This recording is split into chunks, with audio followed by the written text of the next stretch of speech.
വിമർശനങ്ങളുടെ കെട്ടഴിച്ച CPM കൊല്ലം ജില്ലാ സമ്മേളനം. MP ഗോവിന്ദനെതിരെ രൂക്ഷ വിമർശനവുമായി സമ്മേളന പ്രതിനിധികൾ.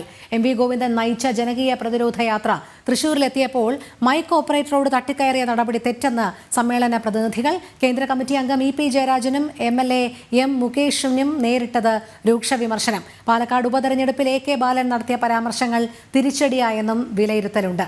വിവരങ്ങളുമായി M മനോജ് ചേരുന്നു. മനോജ്, കൊല്ലം ജില്ലാ പ്രതിനിധി സമ്മേളനത്തിൽ പല വിഷയങ്ങളിലും രൂക്ഷമായ പ്രതികരണം തന്നെയാണ് പ്രതിനിധികളുടെ ഭാഗത്തു നിന്നും ഉണ്ടായത്. എന്തെല്ലാം കാര്യങ്ങളാണ് പ്രധാനമായും ചർച്ചാ വിഷയമായത്? കഴിഞ്ഞ ദിവസം ആരംഭിച്ച കൊല്ലം CPMന്റെ ജില്ലാ സമ്മേളനം അത് കഴിഞ്ഞ പ്രതിനിധി സമ്മേളനത്തോടുകൂടി പിന്നീട് റിപ്പോർട്ട് അവതരണത്തിലും പല തരത്തിലുള്ള ചർച്ചകളുണ്ടായി. അതിനുശേഷം നടന്ന പൊതുചർച്ചയിലാണ് ഈ പ്രതിനിധികൾ വിമർശനം ഉന്നയിച്ചിരിക്കുന്നത്. ഇതിൽ കൃത്യമായി തന്നെ നേതൃത്വത്തിനെതിരെ വലിയ തരത്തിലുള്ള വിമർശനം ഉണ്ട് എന്നുള്ളതാണ്. CPMന്റെ സംസ്ഥാന സെക്രട്ടറി ആയിട്ടുള്ള MV ഗോവിന്ദൻ മൈക്ക് ഓപ്പറേറ്ററോട് തട്ടിക്കേറിയ കാര്യം ഉൾപ്പെടെ പ്രതിനിധികൾ ചൂണ്ടിക്കാട്ടി അതിൽ വിമർശനം ഉന്നയിച്ചു. അതോടൊപ്പം തന്നെ കേന്ദ്ര കമ്മിറ്റി അംഗമായിട്ടുള്ള EP ജയരാജൻ്റേത് കമ്മ്യൂണിസ്റ്റിന് നിരക്കാത്ത നടപടിയാണ്. അത്തരത്തിൽ തിരഞ്ഞെടുപ്പ് ദിവസം വെളിപ്പെടുത്തൽ നടത്തിയതൊക്കെ വലിയ തരത്തിൽ വിമർശനം ഉയർന്നിരുന്നു. അതിനു പിന്നാലെ ഈ MLA മുകേഷിനെ സ്ഥാനാർത്ഥിയാക്കിയതിനെ ചൊല്ലി പ്രതിനിധികൾ കൃത്യമായും വിമർശനം ഉന്നയിച്ചു എന്നുള്ളതാണ്. അതായത് എങ്ങനെയാണ് MLA മുകേഷിനെ സ്ഥാനാർത്ഥിയാക്കിയത്, അല്ലെങ്കിൽ മുകേഷിന് പകരം മറ്റാരെങ്കിലും ആയിരുന്നെങ്കിൽ ഇത്തരത്തിലൊരു പരാജയം നേരിടേണ്ടി വരില്ലായിരുന്നു എന്നുള്ള കാര്യമൊക്കെ തന്നെയാണ് ഈ പ്രതിനിധികൾ ഉന്നയിച്ചിട്ടുള്ളത്. എന്തായാലും ഇന്നും ഈ റിപ്പോർട്ടുമേലുള്ള പൊതുചർച്ച തുടരുകയാണ്.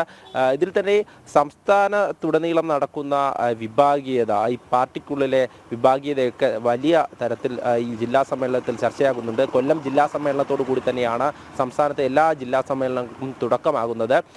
സംസ്ഥാന സമ്മേളനവും നടക്കുന്നത് കൊല്ലത്താണ്. എന്തായാലും വലിയ തരത്തിലൊരു വിഭാഗീയത ജില്ലയിൽ നിലനിൽക്കുന്നുണ്ട് എന്നുള്ളത് തന്നെയാണ്. കരുനാഗപ്പള്ളിയിലടക്കം നടന്ന പ്രശ്നങ്ങൾ, അതിലൊക്കെ തന്നെ സംസ്ഥാന സെക്രട്ടറിക്ക് നേരിട്ട് ഇടപെടേണ്ടി വന്നിരുന്നു. ഇതിനെ തുടർന്ന് ഇത്തരത്തിൽ വിഭാഗീയതയിൽ ഇടപെട്ട അല്ലെങ്കിൽ ഇത്തരത്തിൽ പ്രശ്നങ്ങൾക്കൊക്കെ ഉണ്ടായിരുന്ന ചില നേതാക്കളെ ജില്ലാ കമ്മിറ്റിയിൽ നിന്നും ഒഴിവാക്കുമെന്നുള്ള വിവരങ്ങളും വരുന്നുമുണ്ട്. എന്തായാലും വരും ദിവസങ്ങളിൽ നാളെയാണ് ഈ സംഘടനാ തെരഞ്ഞെടുപ്പ് നടക്കുക. ഇതിൽ തന്നെ ജില്ലാ കമ്മിറ്റി അംഗങ്ങളായിട്ടുള്ള 3-ലധികം പേരെ ഒഴിവാക്കാൻ സാധ്യതയുണ്ട് എന്നുള്ളതാണ്. അതോടൊപ്പം തന്നെ പ്രതിനിധികൾ ഉന്നയിക്കുന്ന വിമർശനം അത് കൃത്യമായും നേതൃത്വത്തിനെതിരെയുള്ളതാണ്. അതോടൊപ്പം സംസ്ഥാന സർക്കാരിനെതിരെയും വിമർശനങ്ങൾ ഉയരാനാണ് ഇന്നും നടക്കുന്ന ചർച്ചയിൽ സാധ്യത. എന്തായാലും നേരത്തെ സൂചിപ്പിച്ചതുപോലെ തന്നെ സംസ്ഥാന സെക്രട്ടറിക്കും EP ജയരാജനും AK ബാലനും ഉൾപ്പെടെ വിമർശനമുയരുന്നു. മുകേഷിൻ്റെ സ്ഥാനാർത്ഥിത്വത്തിൽ വിമർശനമുയരുന്നു. അതോടൊപ്പം തന്നെ മറ്റൊരു കാര്യം പ്രതിനിധികൾ ചൂണ്ടിക്കാണിക്കുന്നത്, അതായത് ജനപ്രതിനിധികളായിട്ടുള്ള ആളുകൾ സംഘടനാ ചുമതലയിലോട്ട്, പാർട്ടി ചുമതലയിലോട്ട് വരുന്നതിൽ ഇരട്ട നീതിയാണെന്നുള്ള കാര്യമാണ് ഈ പങ്കെടുത്തിട്ടുള്ള പ്രതിനിധികളൊക്കെ ഉന്നയിക്കുന്നത്. അതായത് MLA ആയിരുന്ന MP ഗോവിന്ദനും അതോടൊപ്പം തന്നെ മറ്റുള്ളവർക്കുമൊക്കെ സംസ്ഥാന തലത്തിൽ ഈ പാർട്ടി ചുമതല വഹിക്കാം, എന്നാൽ താഴെത്തട്ടിലുള്ള ജനപ്രതിനിധികൾക്ക് അത്തരത്തിൽ സാധിക്കുന്നില്ല എന്നുള്ള കാര്യമുണ്ട്. ആ കാര്യമൊക്കെ തന്നെ ചൂണ്ടിക്കാണിച്ചു. അതോടൊപ്പം തന്നെ മറ്റൊന്ന്, ഈ ഒരു ഇന്ത്യ മുന്നണി ഉണ്ടാക്കിയ സമയത്ത് അതിന് CPM നേതൃത്വം നൽകിയെന്നും, പക്ഷേ ഇപ്പോൾ അതിൽ CPM ഉണ്ടോ എന്നുള്ള ചോദ്യമൊക്കെ തന്നെയാണ് പ്രതിനിധികളുടെ ഭാഗത്തു നിന്നും ഉയർന്നു വരുന്നത്. എന്തായാലും വലിയ തരത്തിലൊരു വിമർശനങ്ങൾ തന്നെയാണ് ഈ ജില്ലാ സമ്മേളനത്തിൽ ആദ്യ ദിനം മുതൽ തന്നെ ഉയർന്നു കേൾക്കുന്നത്. ഇതിൽ മറ്റൊരു കാര്യം, റിപ്പോർട്ട് അവതരണത്തിൽ, അതായത് പ്രതിനിധി സമ്മേളനത്തിൽ റിപ്പോർട്ട് അവതരണമുണ്ട്.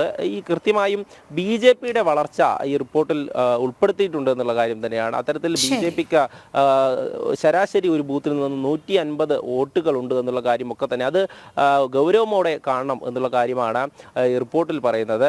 അതോടൊപ്പം തന്നെ കരുനാഗപ്പള്ളിയിലെ വിഭാഗീയത, കരുനാഗപ്പള്ളിയിൽ നിന്നും ആരംഭിച്ച് സംസ്ഥാനത്തിന്റെ വിവിധ ഭാഗങ്ങളിലേക്ക് വ്യാപിച്ചു എന്നുള്ള കാര്യം, അത് പാർട്ടിക്ക് അവമതിപ്പുണ്ടാക്കി എന്നുള്ള കാര്യമൊക്കെ തന്നെയാണ് ഈ ജില്ലാ സമ്മേളനത്തിൽ ചർച്ചയാകുന്നത്. എന്തായാലും മറ്റൊരു കാര്യം കൂടെ അറിയാൻ സാധിക്കുന്നത്, ഈ മുഖ്യമന്ത്രി ചിലപ്പോൾ ഈ ജില്ലാ സമ്മേളനത്തിൽ പങ്കെടുത്തേക്കാമെന്നുള്ളതാണ്. വ്യക്തമാണ്.